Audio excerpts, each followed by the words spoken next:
Olá, meus queridos amigos. Começamos com Direito e Vinho, hoje com o querido amigo professor Sérgio Arenhart, da Universidade Federal do Paraná. Vamos aí, vamos esperando aí as pessoas aí. Daniel tá entrando. E aí, Daniel, como é que tá o som? Daniel, você que é um grande apreciador de Chianti, aqui um Chiantizinho 2008, maravilhoso. Tô aqui, ó.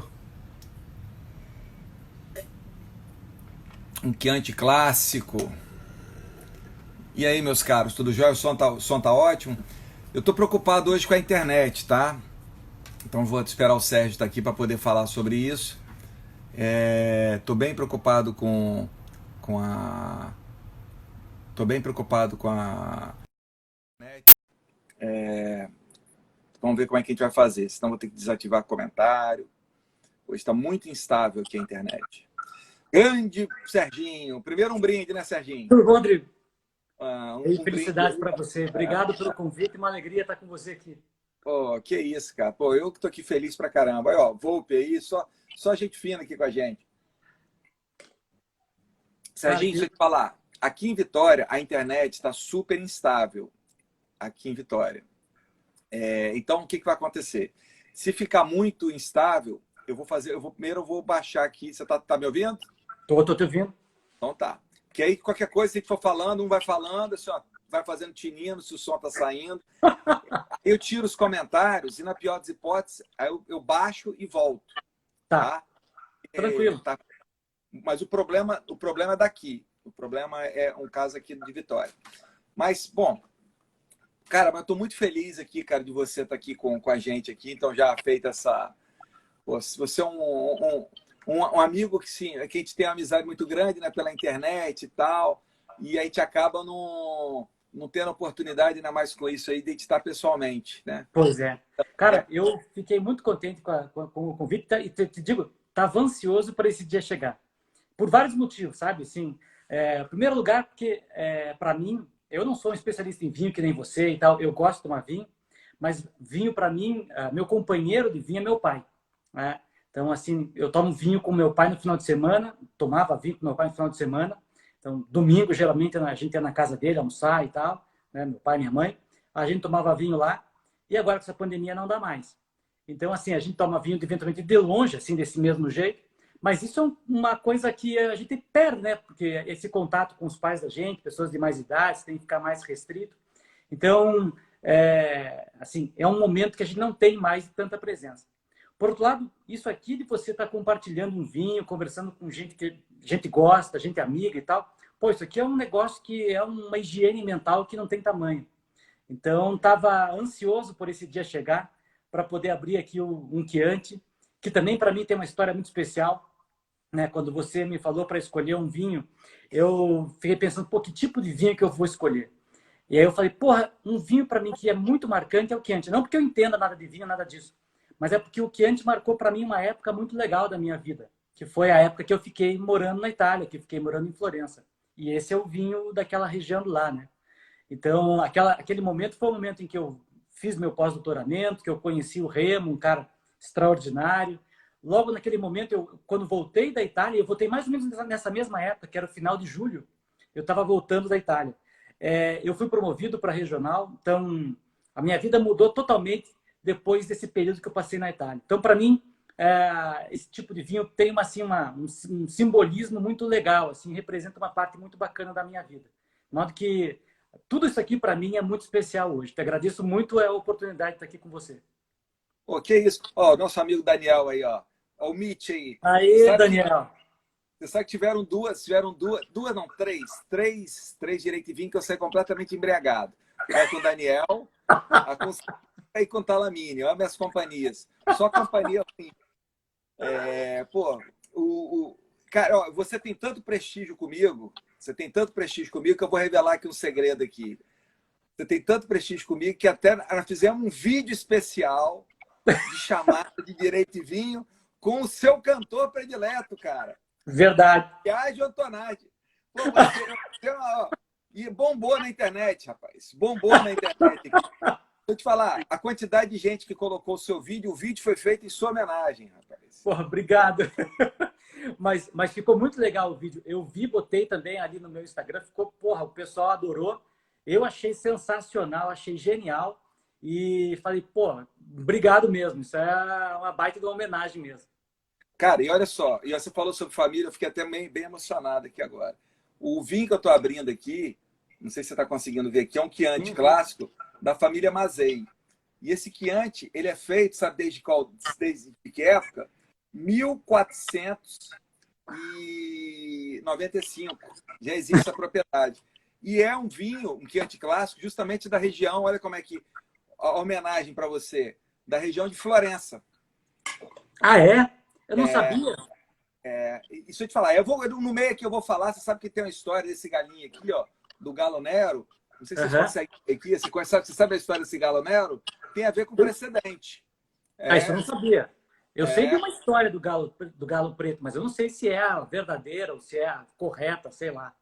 Então, pô, mas isso é... E esse tema, cara, foi muito legal. Assim, tinham duas pessoas, eu acho, que poderiam fazer sobre precedente e Chianti. Que quando precedente Chianti, para mim, já era a ideia certa.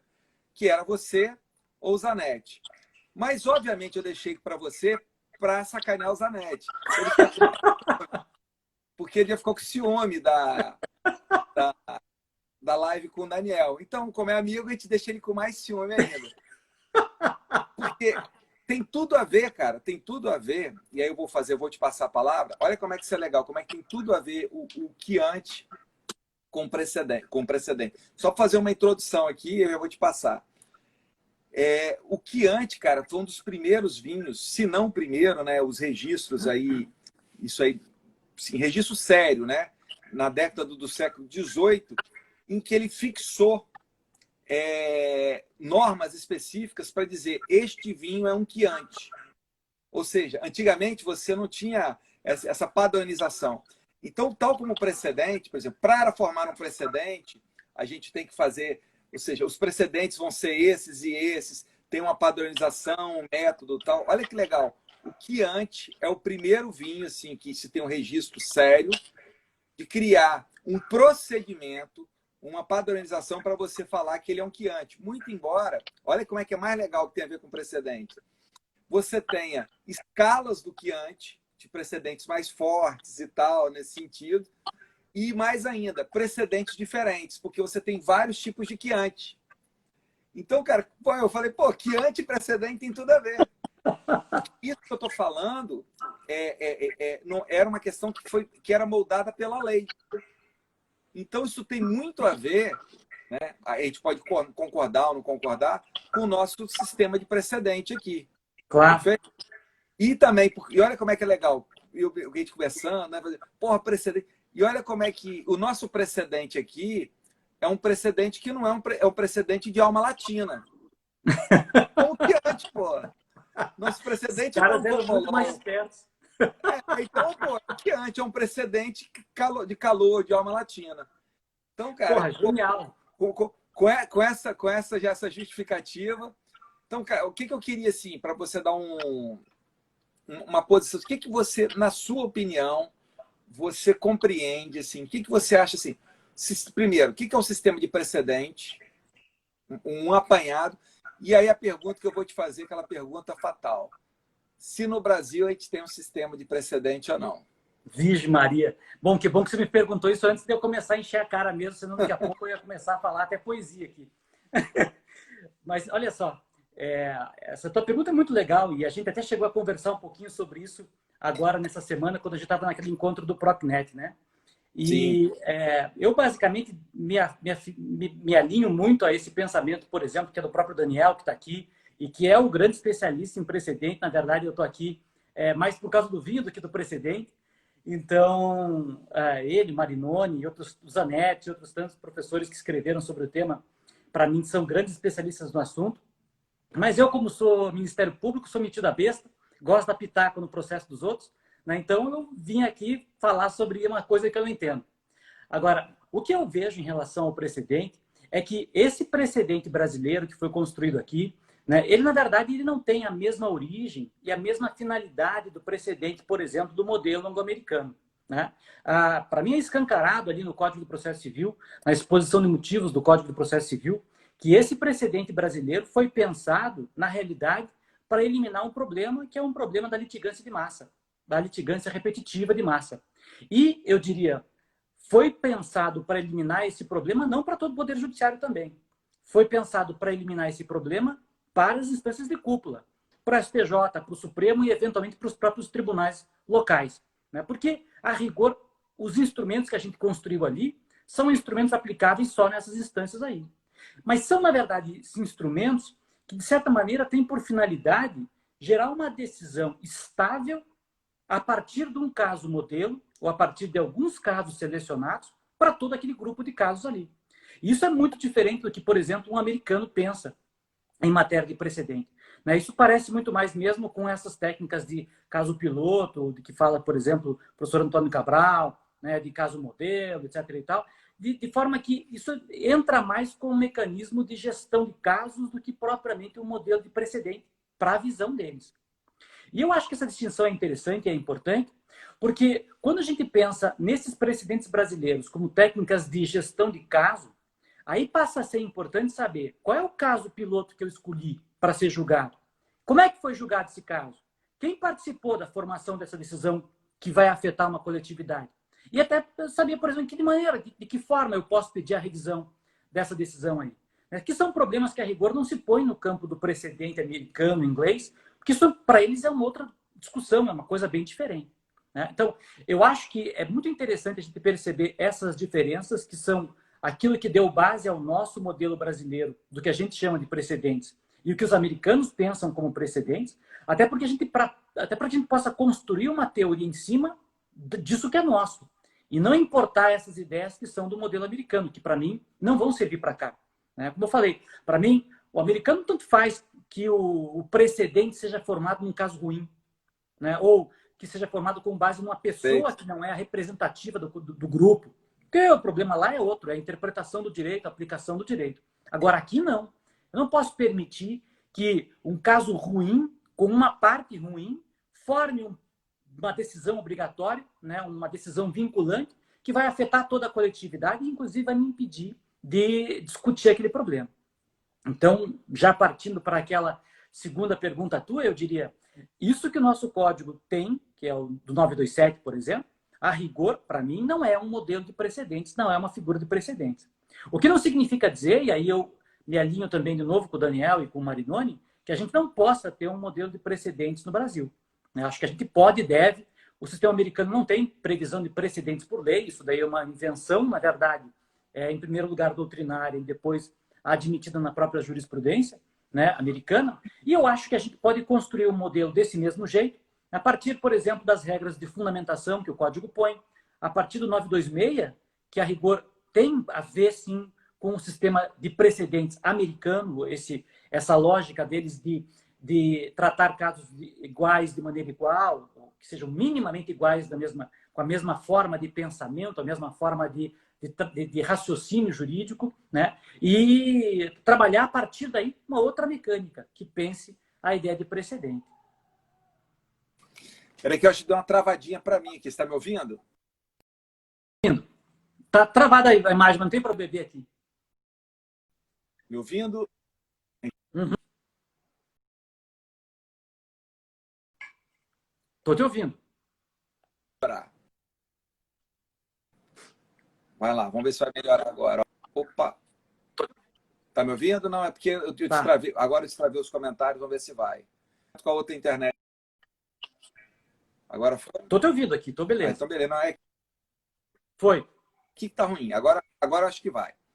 Bom, se não der, então eu mudo aqui a internet, que a gente vai indo. Você sabe que isso é um negócio legal que você está falando? Não, mas não, são as dificuldades. Aí você vai aprendendo. Isso aqui, cara, é um negócio muito bacana que você está falando. Eu comentei contigo que eu dei uma aula agora, a pedido de um amigo, o Luciano Figueiredo, mas foi uma aula, parece que eu aprendi mais do que propriamente eu passei alguma coisa. O que eu vi? Existem alguns ramos do direito como é o caso do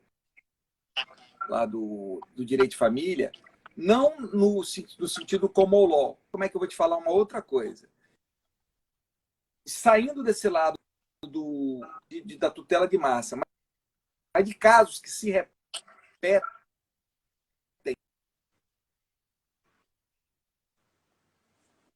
como é o caso das relações de família, é como os precedentes, common law, mas como a repetição de julgados para se buscar uma estabilidade, ela tem tentado, pelo menos, notado isso.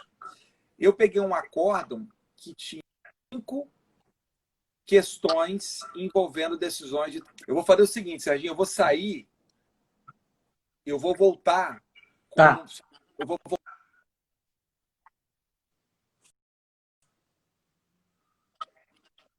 O G tá ruim. Eu vou tentar com a outra. Tá ok, te espero aqui. Então, tá aqui. Tá travando muito. Espera aí. Bom, agora vai. Cara, mas deixa eu te falar. E aí, olha só, só para você te dar um feedback. Quando caiu e eu te fui gravar, tal, eu vi a quantidade de pessoas que tinham. Sabe quantas pessoas que tinham assistindo quando caiu? Não. 837 pessoas. Porra! Então, cara, é um... Espero Olhei que todo aqui. mundo esteja com uma taça na mão tomando um vinho também. Não, e aí é essa a ideia, né, cara? E tá colocando. Então vamos tocando aqui. Cai de novo, a gente coloca de novo, com 20 vai colocando. Eu acho que até a partir de semana que vem, Serginho, eu vou trabalhar isso até com talvez até no YouTube, para não ter esse problema. Boa. Porque o Instagram, ele não tá dando mais vazão às lives. Mas, enfim. Então, o que eu pude ver? Olha como é que isso é legal. Eu vou pegar um gancho contigo. Isso tem muito a ver com o que antes, de novo. O que eu notei? Os tribunais, eles estão preocupados, de uma certa maneira, eles não estão aplicando a teoria dos precedentes. Isso ficou evidente para mim. Não existe isso. O que eu acho que, em certa medida, isso eu vou fazer um elogio em direito de família, não posso dizer isso para tudo, que são demandas individuais, que foge esse viés que a gente colocou. O que eu acho? Os tribunais estão tentando ser coerentes. Então, eu falo, olha, como eu estou decidindo dessa forma aqui, e esse caso que eu examinei, né, que eu até mandei para você, foi muito engraçado porque o tribunal, o STJ, ele confundia ratio decidendi com obter dictum. Então, em determinado momento, ele se prendia ao obter dictum, que era irrelevante para o caso. Então, eu acho que isso é um movimento que a gente está fazendo. Eu acho que a gente tem que utilizar as regras, a ideia, né, de precedente para tentar adaptar. Tanto é que aí, voltando nisso aqui, veja, olha o que eu vou falar, assim, um negócio meio maluco que tem a ver com Chianti, cara. Ele só vai existir Chianti na Toscana. Chianti é preciso. Eu posso tentar fazer um Chianti aqui, mas o terroir é diferente, a ideia é diferente. Então, para mim, precedente, de fato, aí eu posso até vir a ter um precedente, mas eu tenho que instituir um sistema que seja daquele. O sistema de lá, eu tenho que, de fato, trazer o sistema de lá.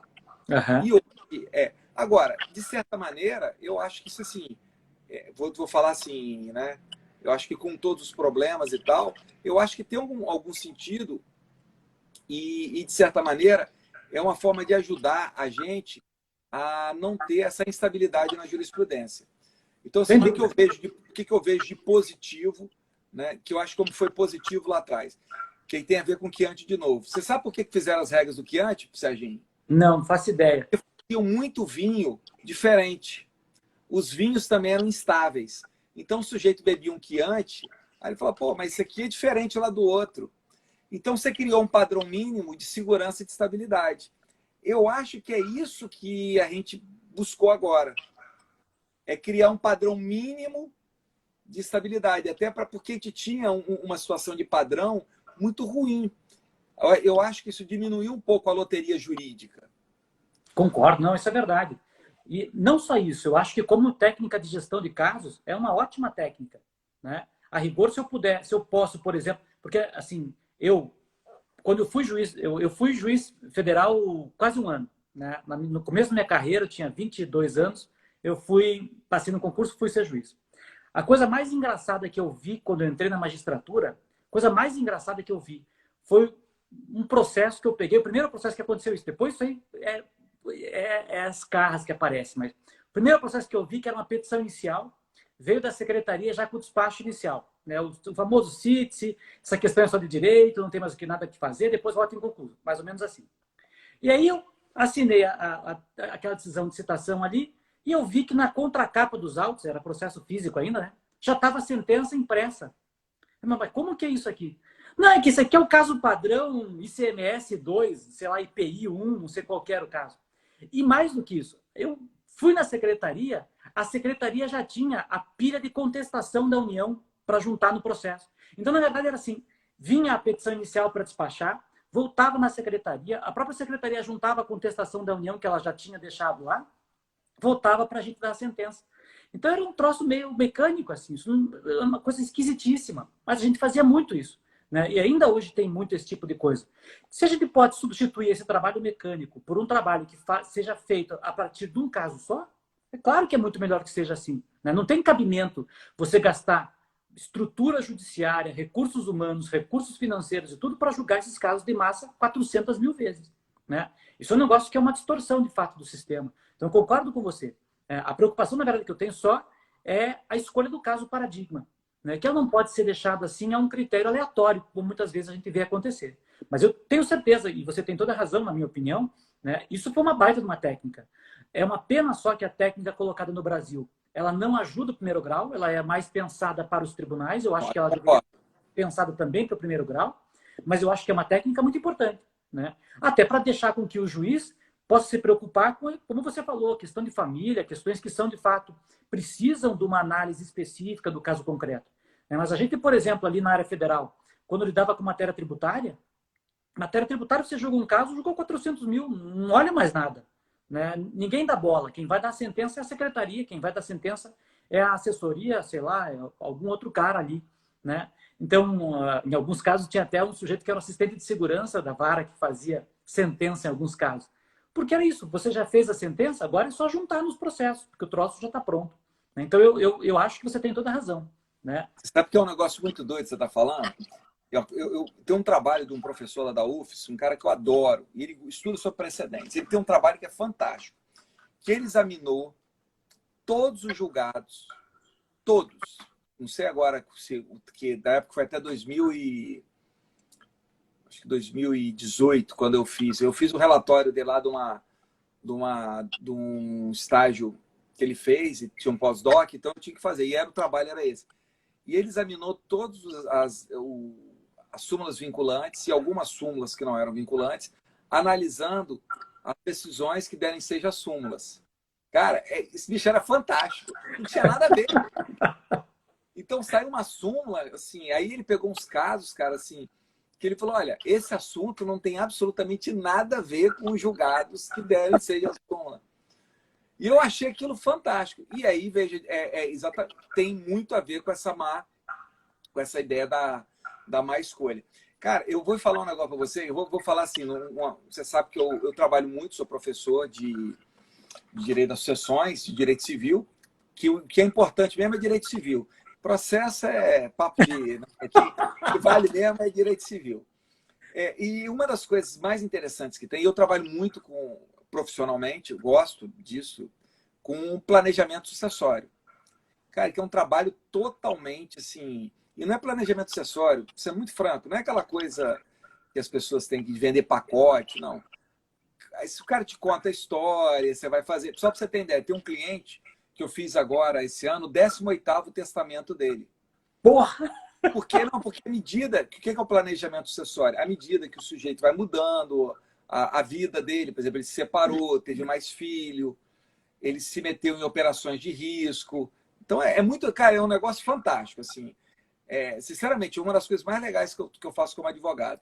Você sabe o que passou a me influenciar de 5 anos para cá, no planejamento sucessório? As decisões dos tribunais. Olha como é que isso é interessante. Eu mudei testamento, eu fiz alteração, eu fiz alterações de testamento, por exemplo, e isso é um negócio tão bacana, Serginho. Aí, te falando, você que você não teve essa oportunidade maravilhosa de advogar, que você já foi lá pro... Né? Não sei se você sabe que eu já estive juiz, né, lá no TRE. Não, não sabia? Eu brinco, eu falo sério. Eu falo o seguinte, que todo juiz deveria ter sido advogado. Mas todo advogado devia passar um tempo como juiz, o promotor devia passar como juiz, o advogado como promotor, porque tudo, cara, você sofre. Cada carreira tem o sofrimento. Eu tenho absoluta convicção disso. Mas nessa coisa do advogado, o que tem um advogado que ele é um pouco diferente? O juiz, o procurador, o promotor, ele tem passagens pelo processo. E nós, o advogado tem um cliente, você tem vínculos. E começaram a ter decisões, olha como é que... E não são precedentes, tratados como precedentes, nem se eu quiser encaixar eles lá no 927. E eu falei, poxa, esse posicionamento do Superior Tribunal de Justiça pode colocar em risco aquilo que o meu cliente fez. Então, olha como é que isso é interessante, é uma mudança de raciocínio. Aí eu liguei para ele, nós fizemos uma remodelagem do planejamento dele sucessório, a partir, aí sim, do que o 926 fala, de uma estabilização da jurisprudência. E isso, cara, aí, nesse particular, eu acho que o Código de Processo Civil ele foi muito importante, porque tira também, mesmo nessas questões individuais, uma ideia de loteria. Agora, como eu concordo com você totalmente que mesmo a partir do momento que a gente tem esse peso, eu tenho que examinar o caso, eu tenho que examinar a qualidade da discussão, porque às vezes a discussão chega pobríssima. Exatamente, é verdade. E aí eu vou te dizer um dos grandes problemas para mim que eu tenho visto, não sei se você concorda comigo, as pessoas têm entendido, eu vou dar uma opinião assim, muito pessoal, sinceramente não sei sua posição. Eu não consigo imaginar, sinceramente, sendo muito otimista, que uma súmula que foi, por exemplo, né, uma súmula que foi editada antes do CPC, eu consiga... Cara, porque aquele procedimento era um procedimento que o sujeito nem sabia que aquilo poderia ser utilizado com aquela... Então, assim... eu acho que tem muito assunto, cara, para a gente trabalhar. Eu brinco que eu falo bem assim, é a mesma coisa que você ter um hambúrguer no congelador, aí depois o hambúrguer, ele vira um filé mignon. Porque ele foi feito como hambúrguer, ele não foi feito como filé mignon. Né? Filé e tal. E assim, então, é só pensar, eu estava esses dias até falando para um pessoal da súmula 150 do Supremo, a súmula da prescrição da execução. Você veja, esse negócio foi pensado para um regime que talvez muita gente nem saiba que era assim, que a gente tinha dois processos separados, né? Um de conhecimento e um de execução. E a gente quer aplicar esse negócio igualzinho, sem sequer repensar o problema, à luz de um modelo novo que trabalha com a lógica de um processo unitário. Né? Quer dizer, tudo bem que a gente possa até pensar se o caso é de manter aquilo, mas a questão não é essa. A questão é que, de forma totalmente acrítica, a gente continua aplicando aquela súmula como se ela tivesse sido editada anteontem. É como se o Supremo tivesse olhado o problema ontem. Hoje ele nem tem mais competência para fazer isso, porque a matéria é de direito infraconstitucional. Mas como se então, o STJ tivesse feito essa análise ontem e dito que é assim que as coisas têm que acontecer. É isso que você falou. Né? Na realidade, é uma metralhadora na mão do maluquinho, né? Não, e isso é muito maluco, assim. E eu fico vendo, assim, isso em direito civil, eu tô falando... Eu vou fazer um desafio aqui para os processualistas. As grandes súmulas, as grandes discussões precedentes, elas envolvem direito material. Aquele caso, por isso que essa aula para mim, que foi uma aula, eu te mandei lá, eu cheguei a te mandar, né? Mandou. Do direito de família, olha como é que foi legal. Tinha casos em que o STJ, ele debatia efetivamente com o voto, ou seja, com a fundamentação do outro voto. Aí era um negócio sensacional, cara. Então era uma decisão com base em 5 debates. Então isso foi muito legal, porque eu vi no voto, desse que eu examinei, que foi digamos, o que eu utilizei lá para debater com os alunos e tal, que já vou te colocar uma pergunta que tem a ver com o que antes, hein? E aí, eu, sem ser arrogante, mas o sendo, que o ministro ele não se tocava que ele estava separando circunstância fática e ratio decidente. Aí ele vinha embaixo na hora de aplicar a súmula e ele não fazia isso, ou seja, então ele já deixava, ou seja, aí e ele se pegava no obter dictum da súmula. É essa a questão. Né? A gente inventa umas maluquices, umas brasileiras, assim, que não tem cabimento, né? Então aí a pergunta que eu vou te fazer ligado ao vinho. O Chianti, cara, foi uma mudança. Olha como é que isso é legal. Quando se criou, porque o vinho era muito empírico. Fazer vinho era uma coisa empírica. E quando se criou o Chianti, os padrões e tal, olha como é que isso é top, que é a pergunta que eu vou te fazer, hein? É profunda pra caramba. Se criou um padrão, não só para fazer vinho, mas para ensinar a fazer vinho. É igual cozinha. Olha o que eu estou te colocando aqui. Olha a pergunta, como é que ela. Olha que discussão, como é que. Então, olha só, o Chianti foi importante, não foi só para fazer vinho, criar o padrão.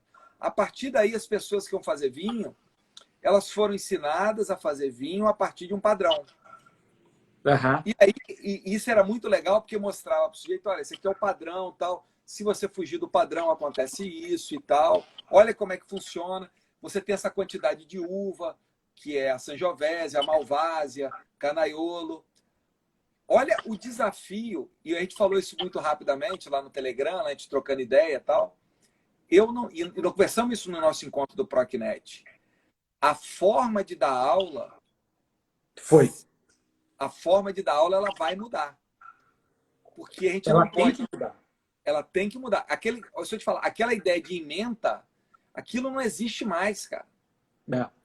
Eu te falo, nosso escritório, eu vou falar que assim, sem fazer, nosso escritório não existe mais assim, ó. No máximo, assim, e assim foi, e assim, para colocar uma decisão, porque eu falo, quando você cita uma ementa, você sabe o que você está fazendo? Obter dictum. Porque você fala bem assim, ó, tanto é assim que o STJ decidiu assim. Tanto é... Isso é o caso clássico de obter dictum.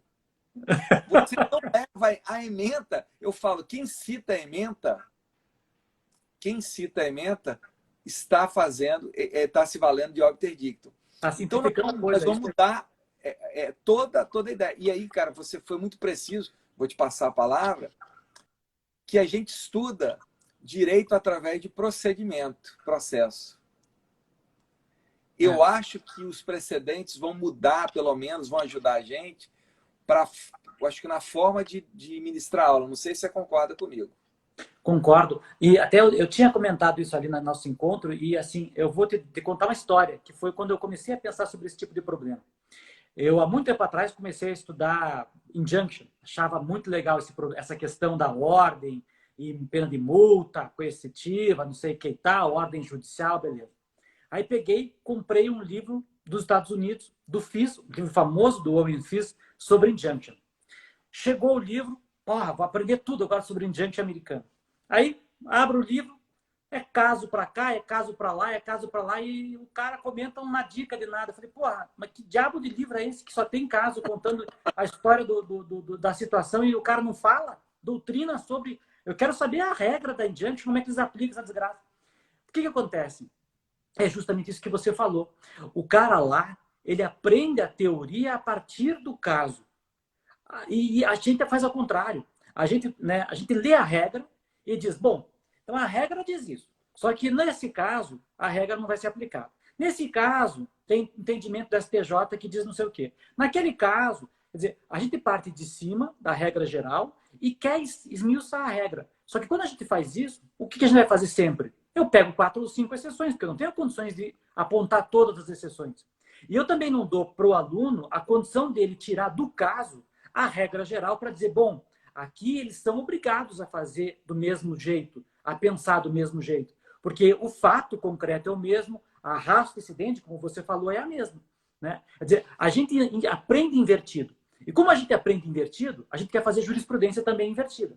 Né? A gente pensa, por exemplo, vai lá no Tribunal Superior, que eu não tenho que examinar mais o fato, eu tenho que examinar o direito. E eu tiro uma regra geral do direito a partir do que eu pensei sobre o direito. Eu também não dialogo com ninguém. Que para que eu vou dialogar se eu sei interpretar a lei? Né? Eu sozinho sei interpretar a lei. Então eu não preciso também falar com o professor Rodrigo Mazei, eu não preciso falar com o fulano de tal. Eu leio o código, eu sei o que está escrito no código. Então, assim, a gente, na verdade, tem uma mecânica de raciocinar sobre o direito e, portanto, de criar essas decisões, a nossa jurisprudência, né, e a forma, a técnica nossa de decisão, sobretudo nos tribunais superiores, descolada da realidade, descolada do fato e abstrativista. Quer dizer, o juiz de um tribunal superior brasileiro, ele mais ou menos pensa igual o legislador brasileiro. Ele acha, é bom que fosse assim, então é assim que vai ser. Né? E, não, isso... e tanto é que, quer que eu te fale um negócio muito maluco? Isso assim, é uma coisa de experiência mesmo. As pessoas têm dificuldade em fazer o distinguish. Por que elas têm? Porque ela quer dizer o seguinte, não, isso aqui se aplica para mim. Porque o abstrato, ele quer encaixar o abstrato para ele. Aí o abstrato, assim, o bom do abstrato é para ele. Você quer ver eu vou falar um negócio que é super interessante? É raro você ver uma discussão judicial, o sujeito falando, não, aqui, olha só, hein, pegando nossa ideia de civil law, aqui se aplica a lei por conta disso, disso, disso, disso. Aí vem o sujeito e fala, não se aplica a lei por conta disso. O fato é diferente. Isso aqui, essa discussão não existe. Exatamente. Por que essa discussão não existe? Porque nós não somos a gente não estuda a ideia do caso concreto.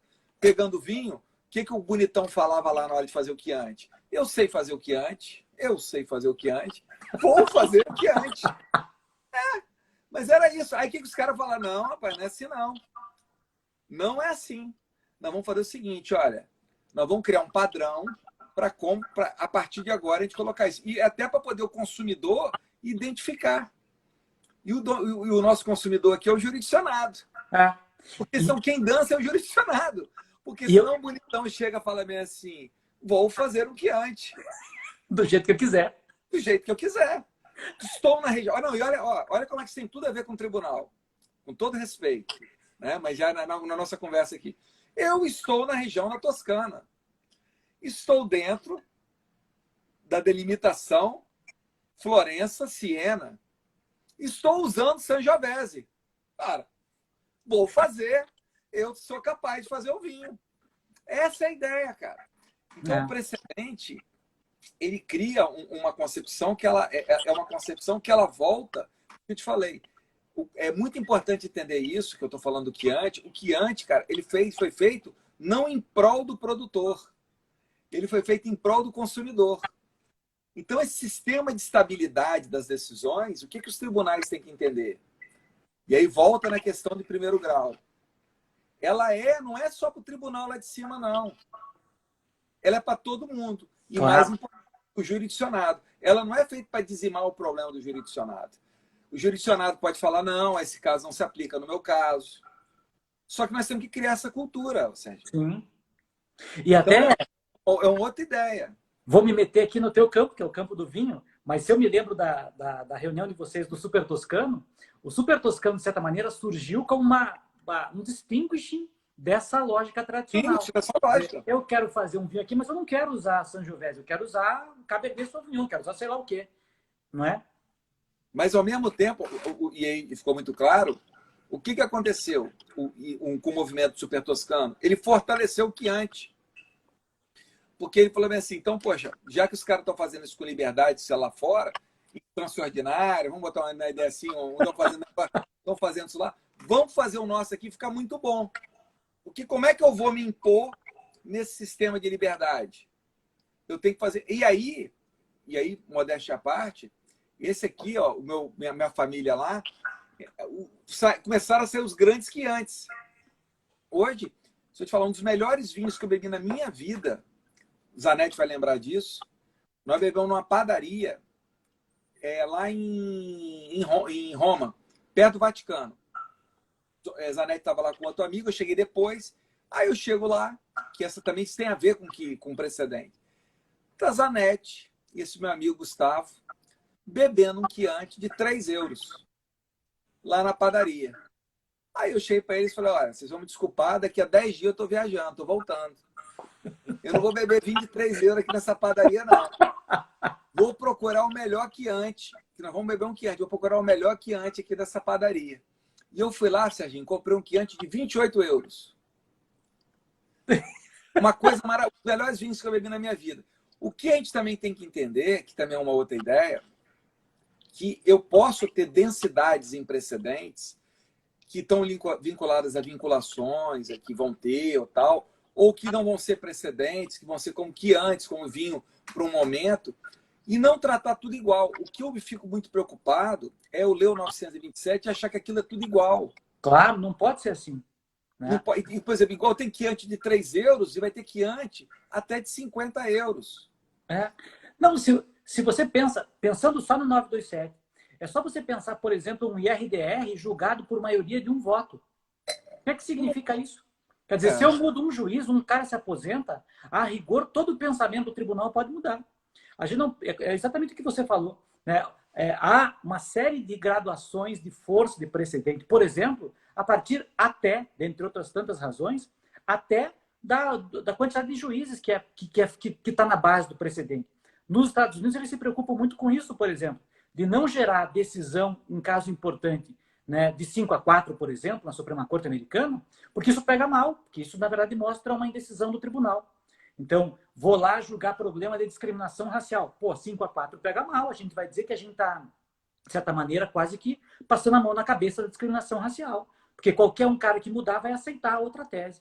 Então, você tem toda a razão. Né? Os caras, para casos mais polêmicos, para casos mais problemáticos, eles fazem questão, tentam, pelo menos, fazer com que eu tenha uma decisão mais densa. A questão, por exemplo, que no Brasil é muito comum, né? A gente olha para o Supremo Tribunal Federal, eles às vezes até concordam com a conclusão do acórdão, mas no voto cada um chuta para um lado diferente. Isso não é precedente, né? Quer dizer, eu digo que eu concordo que o Chianti é bom porque ele tem Sangiovese. Você diz que é bom porque ele é feito não sei aonde. O outro diz que ele é bom porque ele tem história. Quer dizer, a gente não concordou com nada. A gente só concordou com a conclusão.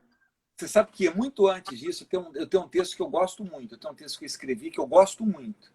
Gosto muito. Tem coisa que a gente escreve que a gente tem vergonha, que a gente nem fala que foi a gente que escreveu.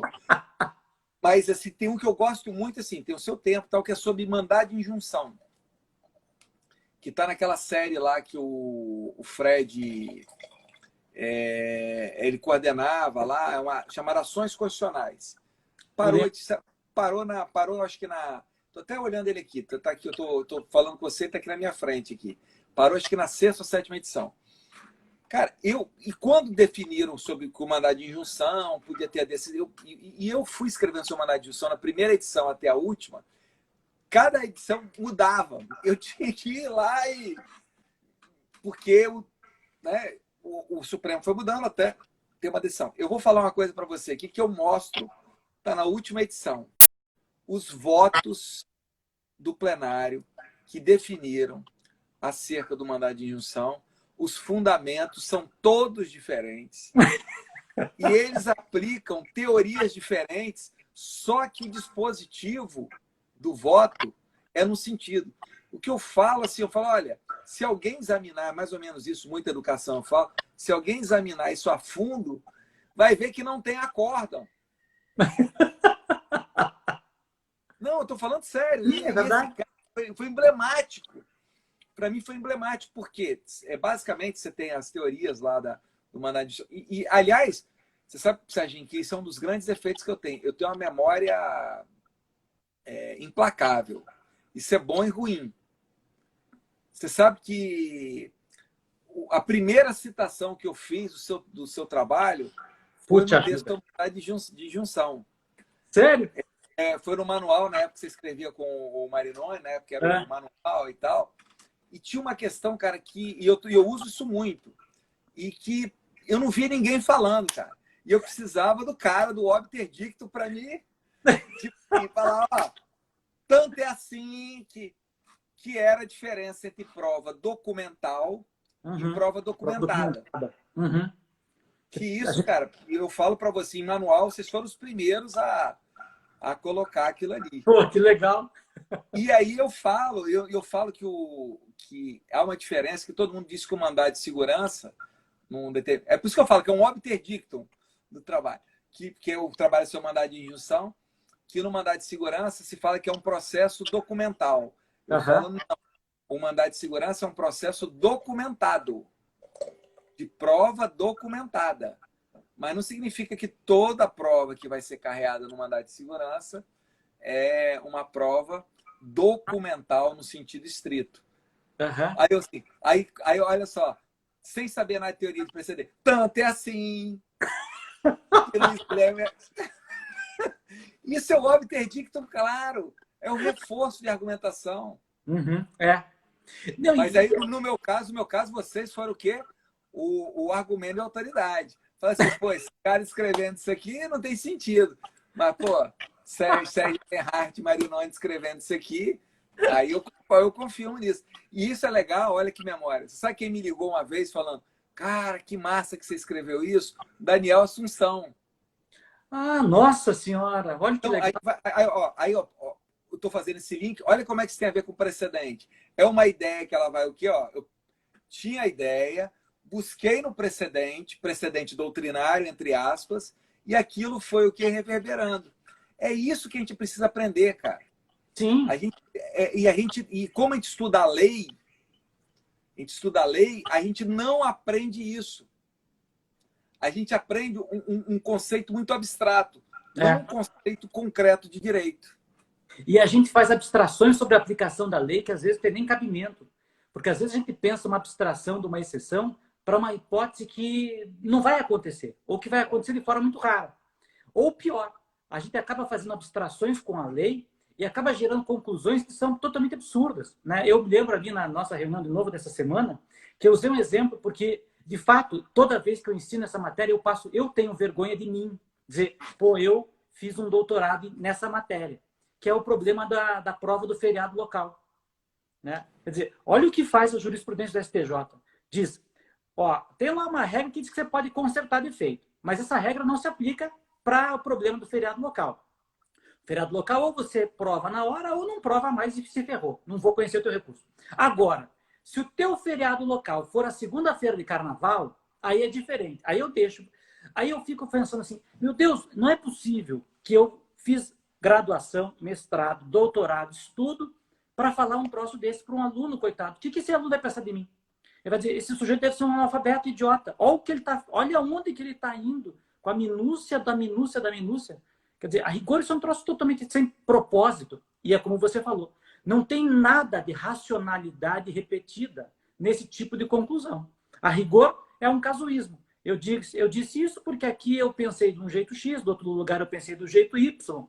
E ao invés de eu tentar padronizar o raciocínio para aplicar para casos semelhantes a conclusão semelhante, fosse para dizer que não aplicava, fosse para dizer que aplicava, né? É uma coisa. Mas não, eu crio a exceção e eu crio a exceção da exceção, e daqui a pouco eu tenho a exceção da exceção da exceção, que, por exemplo, talvez agora no feriado aí da pandemia vai ter outra exceção também, e a gente vai assim, quer dizer, é uma doideira, que é aquilo que você falou, né? Essa jurisprudência lotérica que às vezes a gente tem que enfrentar. É mais importante você estar ligado com a decisão, a última decisão do STJ todo dia, do que você dominar o raciocínio jurídico. Rapaz, você falou um negócio agora que é top, que tem tudo a ver com vinho, de novo. Não, mas e tem a ver com precedente. Por exemplo, você vai beber um vinho. Olha o que eu vou falar, que isso é muito importante. Eu estou olhando, me passaram aqui agora, eu estou falando com você aqui no computador, tirei os comentários por conta disso. Que, de novo, já estamos com quase 900 pessoas aqui. Porque o número aqui em cima, esse número aqui é fake. Porque, na verdade, tem um monte de palavra-chave que a gente coloca, então trava a contagem. Tá? Aqui um cara, Lula livre, Bolsonaro mito. Então tem umas palavras-chave que não. Então, assim, isso aqui não. E tem que. Já está 920 e poucas pessoas aqui. E por isso que eu travei aqui para não dar problema. Então a gente está aqui. Olha o que eu vou falar aqui, uma reflexão para todo mundo agora. Isso é para todo mundo. Em matéria, olha como é que a gente aprendeu tudo errado. Tudo errado, Serginho. Essa aqui é para chocar.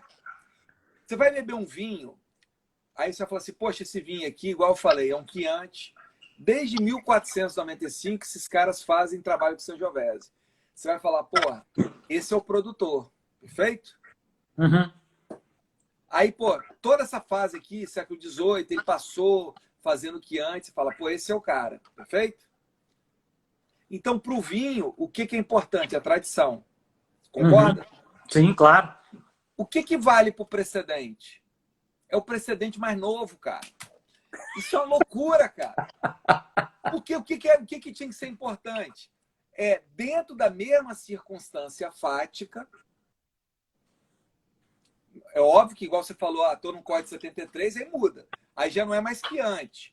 Aí é outra coisa. Claro. Mas dentro do mesmo padrão, o padrão é esse.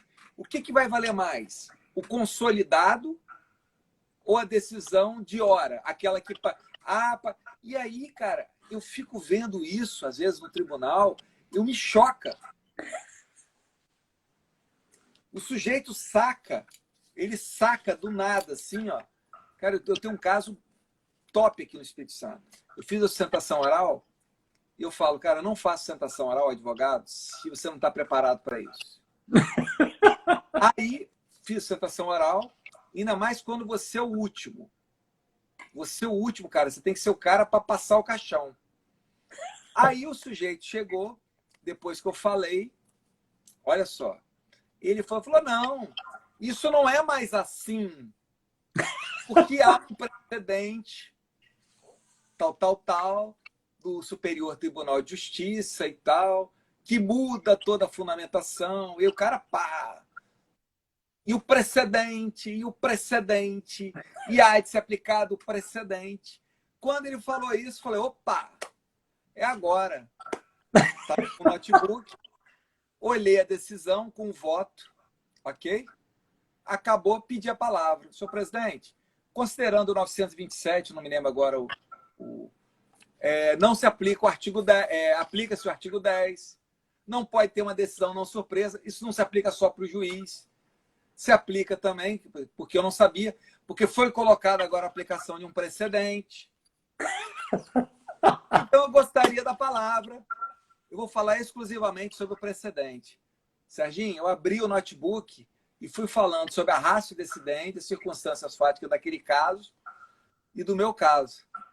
Você sabe o que aconteceu? Um caso que eu tinha chance de perder. Eu tinha chance de perder, porque era uma questão... Como eu mostrei que o precedente que o cara falou não tinha nada a ver com o caso, você sabe o que aconteceu? Tirando o voto do relator, que foi favorável, todos os outros foram favoráveis a mim, sabe com base em quê? Olha, essa decisão não tem nada a ver com o caso. Então, se o meu colega, com todo respeito, estou rezando para ele não estar assistindo isso aqui, para ele não ficar assim, mas eu conversei com ele, depois eu liguei para ele. Falei, rapaz, não faça isso, cara. Não faça isso. Porque você criou uma situação ruim para você. Se ele tivesse estudado na faculdade... Sim, é isso aí. A teoria essa dialética, ele não teria feito isso. Por isso que é essa responsabilidade nossa, Sérgio. E aqui, falando com você, ó, dentro dessas 919 pessoas que estão aqui assistindo, certamente tem aqui 500 professores ou futuros professores. E entender, cara, a responsabilidade que nós temos de não dar aula desse jeito mais. Sim. A gente tem uma responsabilidade muito grande, cara. E eu te digo mais até, eu acho que é muito perigoso, você até colocava isso quando você falava do problema do planejamento sucessório, né? Essas questões de alteração à luz das decisões dos tribunais e tal. É muito grave quando eu pego, por exemplo, um tribunal que resolve mudar de opinião a troco do nada. Quer dizer, eu pensava do jeito A até anteontem. Agora mudou a composição, eu penso do jeito B. Amanhã mudou a composição, não, eu penso do jeito C. E aí o que acontece? Você, por exemplo, que trabalha com essas questões de planejamento tributário, ou seja, está pensando lá para frente, para o cara que vai morrer lá à frente, né? Você tem que dizer, putz, vamos ter que mexer em tudo de volta, porque o fulaninho resolveu mudar de opinião. Né? Na área federal, por exemplo, no Juizado Especial Federal, isso durante muito tempo foi muito comum. Como a cada 2 anos eles mudavam as turmas de uniformização de jurisprudência dos tribunais, a cada 2 anos eu tinha totalmente diferente a interpretação, por exemplo, matéria de previdenciário, matéria administrativa, qualquer coisa que fosse. Então, assim, antes eu achava que eu ganhava. Aí entrei com a ação. Mudou a composição, perdi tudo. Aí mudou de novo, agora eu vou ganhar. Então, de novo aquela loteria que você falou. E mais, a gente não pode, na realidade, dar a aula, como você mesmo colocou, a partir da última decisão, justamente porque a última decisão eu também não sei se vai se manter.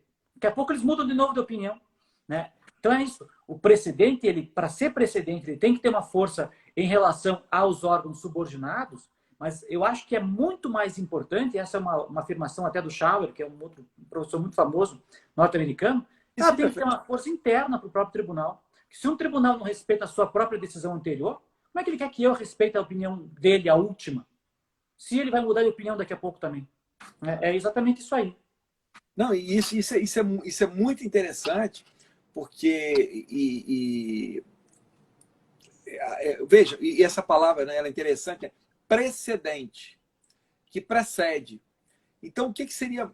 Veja, se você tem uma decisão que eu acho que é interessante, olha só como é que é diferente. Olha como é que é diferente. Não, a posição do nosso tribunal era essa. Não será mais essa a partir disso, disso, disso, disso. Essa posição foi revista. Isso é uma coisa. Claro. Agora, olha como é que era o caso do meu colega lá. O tribunal decidia num sentido, aí do nada apareceu uma outra decisão. Sem dialogar com as outras. Aí você sabe que uma das coisas que eu falei na tribuna, e eu senti que tocou a Câmara, foi aqui em Vitória isso, aqui no Tribunal de Justiça, eu falei, então imagine que se chegasse, que também você tem que ser, o advogado tem um pouco do artista, né? Ele tem que tocar um pouco fazer um pouco da... Eu falei assim, então imagine os senhores que a decisão dessa Câmara era desse jeito, tal, tal, tal, e de um dia para o outro, você tivesse decidido 20 vezes num sentido, de um dia para o outro, chegasse algum desembargador aqui e desse uma decisão diferente, esquecendo o passado que foi construído nessa Câmara. Exatamente, é isso aí. Esquecendo as 20 decisões. Porque naquele dia, eu me lembro que eu fui até meio sarcástico, o desembargador acordou iluminado, leu o horóscopo e ele disse, vou brilhar. É isso aí. E os demais se encontravam atônitos, com problemas pessoais, não perceberam de que aquilo que... Eu falei desse, eu fui até meio sarcástico. De que aquilo que se estava consolidado em 2, 3 anos, com 30 decisões, acabava de ter mudado. Exatamente. Aí eu falei, isso é um precedente? Ou o que é preferível? Eu me consolidar naquilo que a Câmara efetivamente se consagrou com o tempo e tal, tal, tal, tal, tal. E você vê, mas aí eu falo, né, eu estou brincando, falando negócio do artista, mas isso aí eu não teria esse recurso na hora, eu falo isso muito com as pessoas, o recurso para o advogado em especial, né, que o advogado ele é o que está mais sujeito a esses recursos, ele demanda conhecimento, cara. E ele demanda um conhecimento do sistema. Exato, claro. Com certeza. Porque aquilo foi me imposto uma decisão isolada como um precedente. Era como se chegasse o sujeito de uma última hora, apresentasse, lançasse a primeira safra, este é o melhor Chianti. Aí eu jamais falei assim, meu amigo, o Chianti não é esse. Tanto foi, Serginho, que quando você chegou para mim, e ó, você vê como é, você falou que você... Aí você falou, eu tô com um Chianti aqui, que eu acho que ele é simples. O que eu falei para você? Eu falei, não, cara, esse Chianti é de um grande enólogo, esse Chianti há muito tempo ele é feito, e ele é considerado o quê? Ele está dentro da faixa do Chianti clássico. Este é um Chianti. Você lembra que a gente conversou sobre isso? Sim, verdade. Você falou, inclusive, que o ano era um ano muito bom. E eu achei isso até muito interessante. Então, se eu te falar, mas são dados, cara, são dados. Por exemplo, o que é o ano num vinho? O que é um ano num vinho para o precedente? Foi votação unânime ou foi votação por maioria? Claro. Se for uma mega safra, eu posso dizer que o Chianti se expressou na sua plenitude. Se for um voto por maioria, eu não posso dizer que o tribunal se expressou na sua plenitude. Parece conversa de bêbado, mas não é, cara. Direito e vinho, e esse assunto, ele tem muito a ver. Ó, eu estou recebendo aqui a notícia, nós vamos ter 3 minutos. Considerando aqui a alta audiência, nós vamos fazer um risco aqui, em homenagem a tudo que a gente está falando, eu vou abrir aqui os comentários para os nossos amigos Cúria. Tá bom. Nós voltamos sem amigos Cúria. Para poder ter condição de a gente fazer. Eu vou abrir aqui para o nosso amigo Cúria. Para você ver como é que prestigia o precedente, porque está me doendo aqui, direito e vinho sem amigos Cúria. Não existe. Boa, Então, para direito de vinho ser legítimo, tem que ter os amigos escuros. Eu vou abrir aqui agora, eles aqui, boa. tá? E travar, volta e faz... Boa. Vou fazer uma outra analogia, que pode também estar muito errada, depois você me corrige. Mas, assim, uma coisa que eu notei muito na Itália, e na Toscana particularmente, é como o pessoal ele é muito ligado à região deles. Né? Quer dizer, vai na Toscana e pede um vinho do Piemonte, o cara fica bravo. Pede um vinho de não sei onde, o cara acha, pô, o que é isso? Está achando que tá onde? E isso tem um pouco a ver com aquilo que você colocou. Né? Eu, juiz, às vezes, acho que minha opinião é a mais importante, o resto não vale nada. Não pode ser assim. Né? A gente tem que perceber que eu tenho que me dobrar também para essa visão geral do sistema, que é, inclusive, a ideia do precedente. Não é porque eu penso de um jeito diferente, como você falou, eu acordei iluminado, eu mudei de opinião, que eu simplesmente posso chegar e jogar tudo fora o que foi feito até hoje e dizer, não, agora, a partir de hoje, a partir desse horário, é diferente a maneira como a gente vê as coisas aqui. É exatamente essa ideia que respeita a estabilidade e segurança, né? Não, e isso, olha como é que esse assunto que eu estou falando, a gente ficaria aqui, né? Se eu te falar, eu acho que essa live aqui vai entrar também no hall lá do Sica e do Mitidieiro e do Talamini. Porque o vinho está maravilhoso, a conversa está maravilhosa, então a gente vai vendo. E isso também tem a ver com o precedente local. Porque, olha só, que a gente não está... Precedente, né? Eu estou usando precedente aqui numa expressão... não... Numa expressão polissêmica, tá? Para deixar claro. Numa conversa aqui de varanda nossa aqui. Mas veja, a importância que o tribunal tinha que entender. Pô, eu sou o cara que vou dar a palavra final no direito local. E o que às vezes o tribunal fica preocupado, cara? Fica preocupado em ficar decidindo questões delimitadas de lei federal, cara. Não é você, cara. Pô, você é o cara daqui, você que tem que ser o cara. Traz os amigos cura, vamos discutir a discussão aqui do local, fazer um melhor vinho local. Exatamente. Aí, essa ideia. Aí, tipo assim, e ao contrário, pô, vamos construir a matéria federal? Vamos construir, então, uma base bacana. Olha como é que seria uma abertura. Eu vou te falar, numa boa, se eu fosse desembargador, eu faria isso. Eu vou construir uma decisão para que a minha decisão ela possa ser utilizada para um debate de um precedente federal. Claro. Mas não sou eu. Como já aconteceu nos Estados Unidos, é muito comum isso. Tem casos famosíssimos, decisões locais que estimularam a Suprema Corte a decidir um tema com muito mais qualidade. Tem toda a razão no que você está falando aí. Então, pô, e aí volta a te dizer, você passa a ter uma lógica. O sistema tem lógica.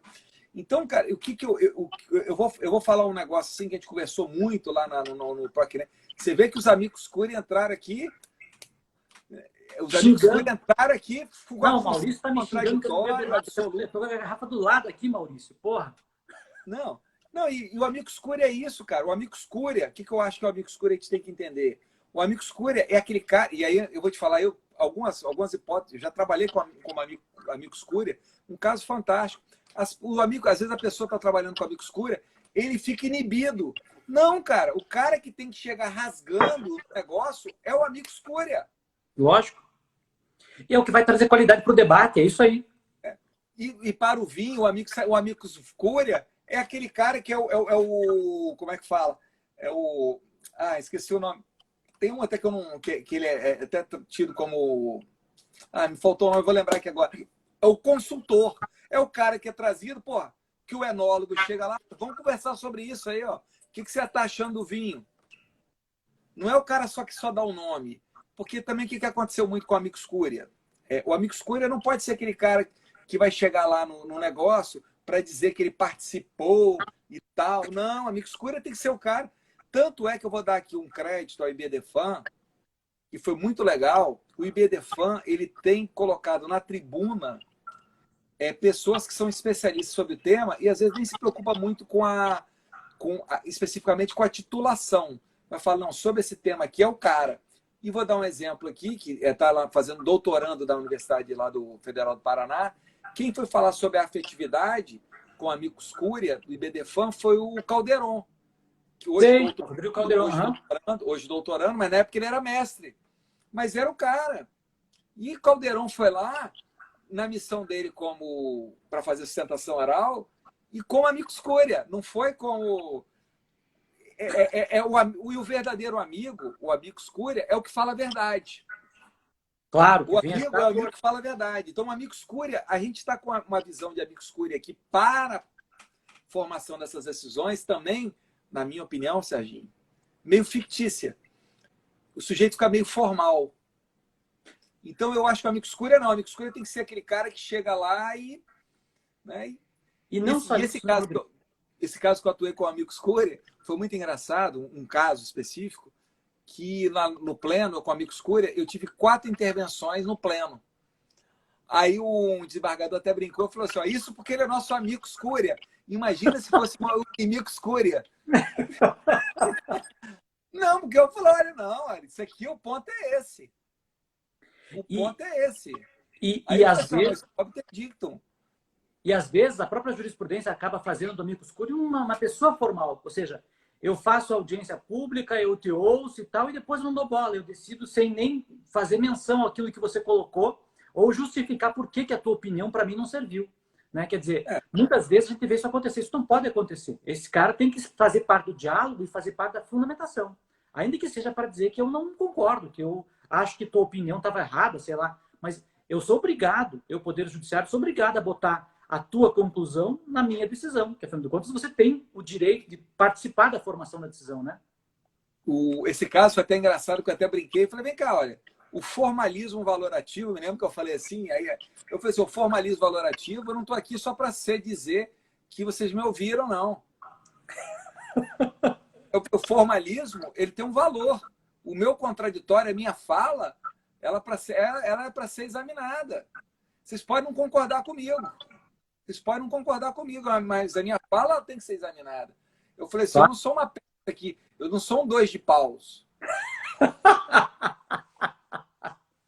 Ótimo, 2 de paus. Deixa eu te falar, eu acho que isso falta, e isso, voltando para o vinho e tal, o italiano, eu acho que o italiano ele tem essa paixão. E aí eu vou falar um ponto também legal, assim, ó, ganhamos mais 2 minutos e meio aqui, ó. E isso é legal aqui, porque o nosso sistema, cara, ele é um sistema latino. A gente não pode trabalhar com aquela ideia de precedente do common law, aquele precedente frio. E falando assim para todo mundo que vê Sessão da Tarde, que o sujeito chega simplesmente... Porque o precedente da Sessão da Tarde também é de mentira, né? Isso se aplicou em Alabama, não sei o quê. Não é isso. Ninguém faz isso, né? É igual mais ou menos aquela audiência da novela das 9. Lá ninguém chega. Este caso é igual a Alabama 999 e tal, e não traz a raça do estudante. Não é isso. Não, porque eu já vi um caso que me marcou, que o sujeito falava assim, aí na hora que o sujeito vai cumprir a decisão, ele diz, você não pode cumprir a decisão porque Alabama 999, com o juiz Marshall, tal, disse isso. Aí não é isso, você tem que ter um contraditório. Claro. Então, isso nosso latino, ele precisa... Então, e aí, Serginho, que eu acho que é bacana. Eu acho que, vou botar assim, precedentes entre aspas. Nós temos um sistema, cara, que é totalmente nosso. E foi que eu comecei essa aula. Que eu mostrei o que é, como é que foi eu dividir a aula. Foi 2 blocos sobre teoria dos precedentes. Como é que isso é a teoria dos precedentes? 2 blocos, teoria dos precedentes no CPC. E 2 blocos, como é que nós estamos aplicando isso aqui, o que é certo e o que é errado. E nesses 2 blocos que do meio, que foram os mais legais, o que foi bacana? De mostrar, cara, como é legal. Eu posso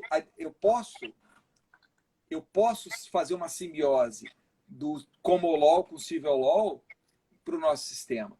Mas eu tenho que entender, posso fazer isso, que o nosso sistema ele não é um sistema efetivamente enraizado. Igual eu falei assim, eu não estou pegando o Chianti, eu não abri uma sede do Chianti em Bento Gonçalves. Eu não posso fabricar, eu não tenho uma franquia do que é isso. É isso que eu tinha até anotado. O nosso sistema não abriu uma franquia de precedentes.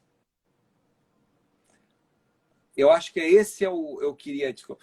como não tem franquia de vinho, cara. É, Você não consegue fazer franquia de vinho. vinho tipo champanhe. E deu no que deu. É. É, a gente Tanto falta... que você tem... Hoje o que se faz? Espumante. E a gente vai fazendo. Então, eu acho, cara, que isso é... Não sei se você concorda comigo, mas assim... É porque esse é um assunto, Serginho, que eu escrevi pouco. Eu escrevi pouco. Mas tem toda a razão. A gente, na verdade, não pode simplesmente transplantar um sistema de fora para cá, achando que vai funcionar, porque o sistema funciona lá muito também por conta de uma cultura que existe lá, por conta de uma base histórica que existe lá. E que não tem aqui. Né? A gente volta e meia fala isso quando fala de precedente. Por que adianta você botar um sistema de precedentes? Como é que pode pensar um sistema de precedentes num modelo como o brasileiro, no qual as decisões colegiadas de tribunal contam mais pela conclusão do que pela fundamentação de cada voto. Nas quais eu, juiz, dou meu voto e vou embora, porque eu vou participar da sessão do TRE enquanto você está dando o teu voto. Eu não debato com você meu voto. Eu não escuto a parte. Né? O relator escuta eventualmente a parte, mas o outro juiz não escuta. Quer dizer, há toda uma mecânica diferente de uma série de outras coisas que orbitam em volta da teoria de precedentes. Então, ou você traz tudo de lá para cá, ou se não, é isso aí. A gente está transplantando o cérebro do cachorro e botando na vaca, achando que ela vai virar um cachorro. Não vai. Vai continuar ficando uma vaca. É aquilo que eu falei com você. É o hambúrguer que estava na geladeira e vira...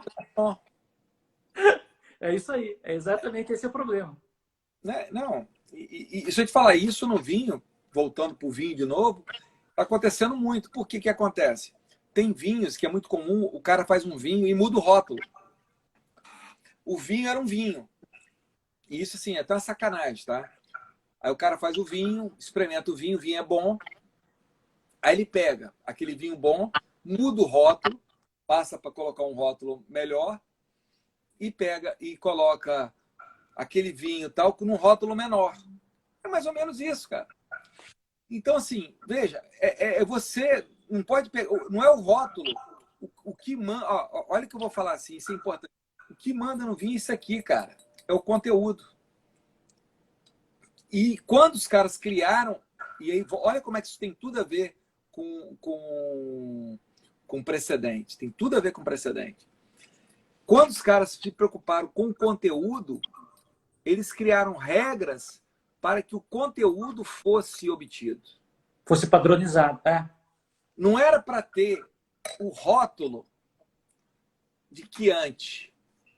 É que o conteúdo aqui, cada um pudesse, quando, nos seus sentidos, identificasse que isso era o quê? Um Chianti. E vejam, e aí o treino do italiano, que bebe vinho todo dia e tal, o que ele fazia? Ele cheirava o vinho, bebia o vinho, e identificava que era o quê? Um Chianti. O professor aprendeu a fazer vinho nesse conteúdo com Chianti. O que significa dizer que, se a gente caminhar para isso, o aluno, o advogado, o juiz, ele vai ver a decisão e ele vai falar, isso tem áreas de precedente. Vão ver se formalmente pode ser um precedente. Porque aí também cai num outro problema, Sérgio. Aí tem um minuto, eu vou te passar aqui. Agora deu um minuto mesmo para fechar. Mas eu vou te colocar isso. Porque tem decisões que são formalmente precedente, mas não tem conteúdo de precedente. Claro. Mas, te passando aqui, cara, cara, estou muito feliz. Então, nossa live aqui ficou naquelas lá. Vou te passar em 40 segundos para você fechar aí. E, cara, te agradecer de coração. Agora, 30 segundos para a gente fazer um brinde final aqui. Que foi sensacional, cara. Gostei muito. Eu adorei, quero te agradecer muito a oportunidade. Para mim foi uma alegria. Foi como eu te falei, uma noite com um amigo tomando um grande vinho, para mim só não tem coisa melhor no mundo. Né? Me lembra quando eu posso ficar com meu pai tomando os vinhos nos domingos. E me lembra também essa época que eu fiquei na Itália. Então, só tenho que te agradecer muito. Obrigado pela companhia, pelo papo extraordinário. Obrigado para todo mundo que participou com a gente aqui. Valeu mesmo. Saúde. Saúde. Vamos ver uma música.